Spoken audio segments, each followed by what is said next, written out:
अब आप पूछ रहे हैं कि जेजेपी की और इनेलो की दो रैलियां कल क्यों पिटी। इनकी रैलियां पिटी, इन रैलियों के पिटने के दोनों के अलग अलग कारण हैं। इनेलो की तो इसलिए पिटी क्योंकि अभय सिंह ये फैसला ही नहीं कर पाए कि वो विपक्ष में है कि सत्ता के साथ है।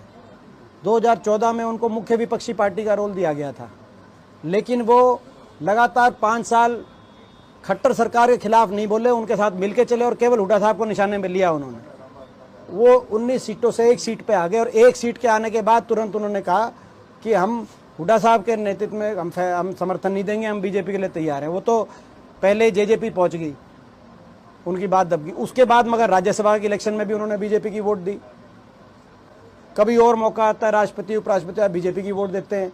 इस पार्टी ने हमेशा अपने इतिहास में कभी भी मौका मिला बीजेपी के साथ मिलके सत्ता का सुख भोगने का, इसका इतिहास रहा है पार्टी। और इसीलिए इनेलो की रैली पिटी। जेजेपी की क्यों पिटी, उसका अलग कारण है। उन्होंने कहा था बीजेपी करो जमुना पार, लोगों को दे दिया फिर विश्वासघात और बीजेपी सरकार बना ली। लोगों को धोखा दे के वो हरियाणा छोड़ के पहुंच गए, हरियाणा से भाग के पहुंच गए राजस्थान। मगर राजस्थान उनको लगा कि राजस्थान के लोगों को ये पता नहीं, लेकिन राजस्थान के लोगों को इस बात की, हरियाणा की हर खबर राजस्थान में पहले पहुंच जाती है। राजस्थान के लोगों को उनका इतिहास पता है। और केवल आज ही नहीं, बीजेपी के साथ मिलके इन्होंने पहले भी जहां भी रहे वहां इस पार्टी का इतिहास है। राजस्थान में भी इतिहास है।